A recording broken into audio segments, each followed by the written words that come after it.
It's really nice that we've gathered here and we have a chance to interact with each other, because one of the things that we've found really helpful in organizations, and I'm sure you would agree with that, is what you just did. What did you do just now? Conversation, sharing, and all that. And that's exactly one of the antidotes to, or one of the recipes for the kind of challenges that we are facing right now, is precisely this, which is conversation, connection, collaboration, and sharing. You know, I think what some of our friends mentioned, silo, you know, one part of the organization doesn't really talk to the other part, and this is something which does happen. It happens between business and organizations, it happens between countries.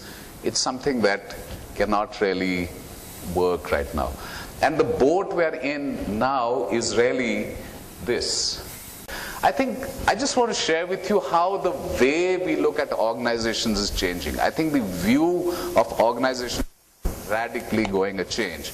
And this is important because as leaders, if we think of organizations as mechanistic kind of things, we're not going to be able to produce the kind of leadership that we need. Wholesome leadership is basically in three parts. The first part is self-mastery and seeing wholeness.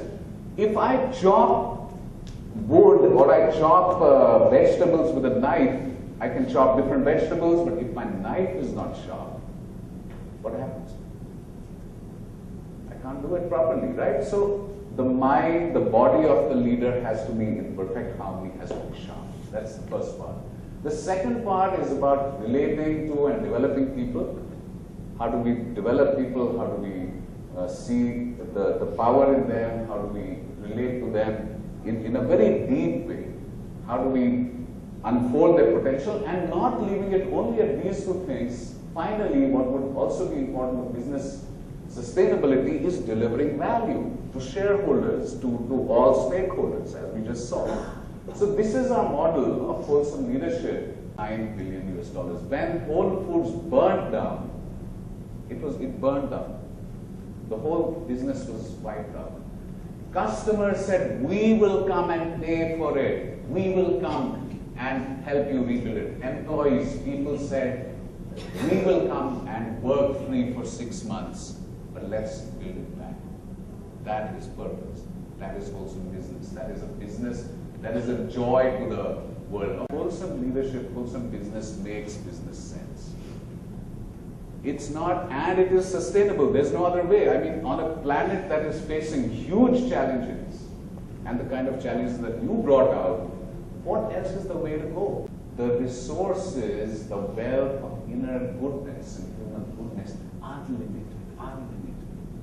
And I think that's really the heart of the matter. You know, our inner resources are infinite. There's no dearth of how much good we can do for each other, for colleagues, for our planet, for everyone. And that's really what it's about, working from the heart, working from the spirit, working with each other, working with honest value, understanding that everyone has to win. And that is the kind of thing that will create one wholesome world, the kind of world we would be very proud to hand over to our grandchildren with integrity, with joy, and say, okay, here you are, this is the kind of world we're giving you, right?